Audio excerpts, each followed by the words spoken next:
Scale में लगाइएगा। एक को स्केल से गाओ मेरा भस के ले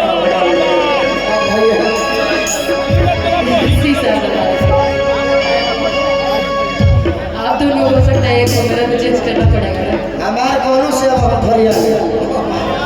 आजकल सब कुछ बढ़िया ही फिर लग रहा है। फरिया के बारे में हम कहीं से मैनेज कर ले ये बोलिए हम श्रोता खातिर बनी जी कोनो स्केल में तर मैंने ऊंचे मुझे खड़ा हां तरी हाई हो गई तो हमारे घर ऐसे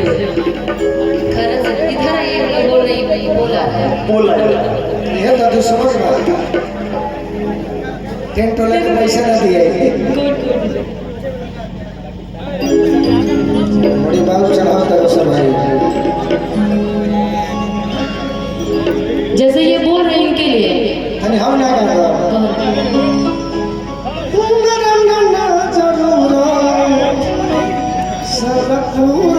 लेकिन आप मेरे लिए धोखेबाज वाला गाना गाया तो क्या करें? हम धोखेबाज हो गए गाँव में गाँव हमरा तो मुँह कि काहे के बियाहला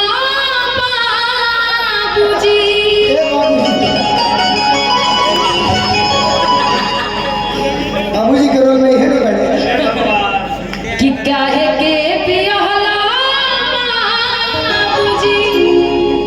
कि हमके भोजपुर हमर मोछैल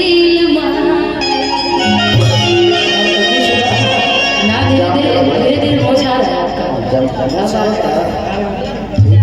अब आप काटी दिख रही वो समझ बहुत जबर यही सुधरने वाले देखो गजब है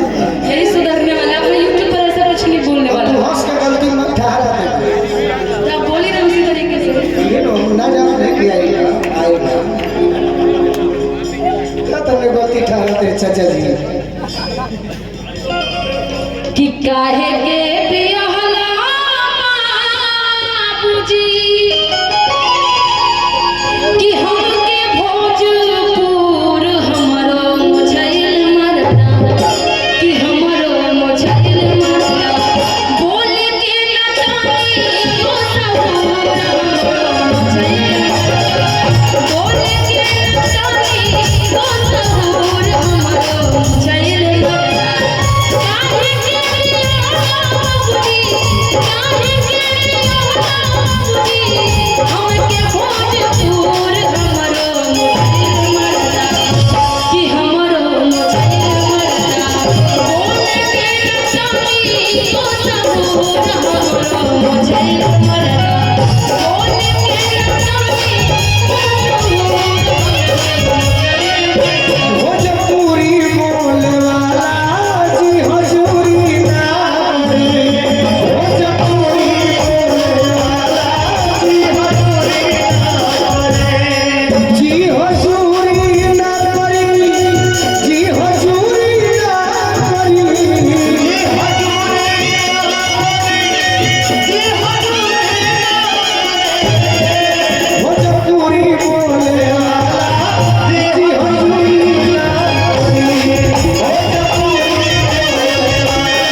अपना बड़े लाउंसर हो के ट्रेन से ही मेरे हम कैसे चले हैं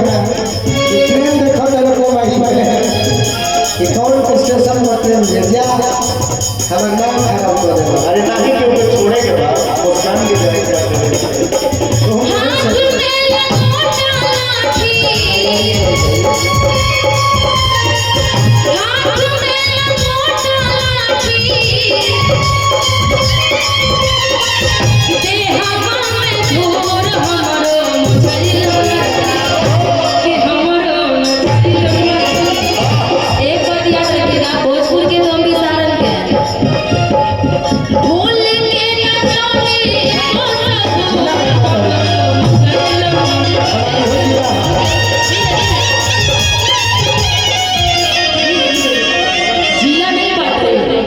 गाने में भोजपुर का है ना,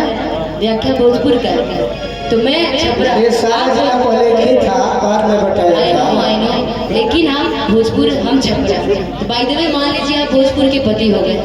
हमारा सॉरी छपरा की मेहरा भी हो गई, इसलिए मैं आपको बता दूं खुद को हमें लगा अब बोल रही हम क्या बोल कि दे हमें लगमले आए धूर हमरो मुझे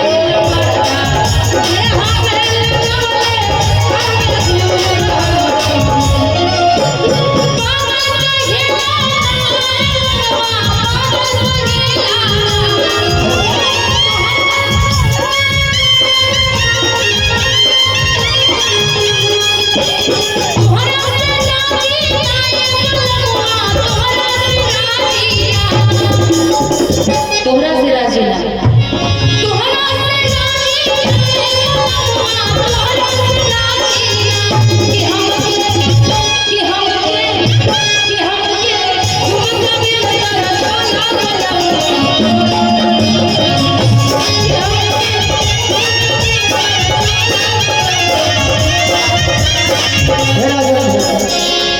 ऐसे फट हमारा तर जा के तब फूट जाए के ना जाए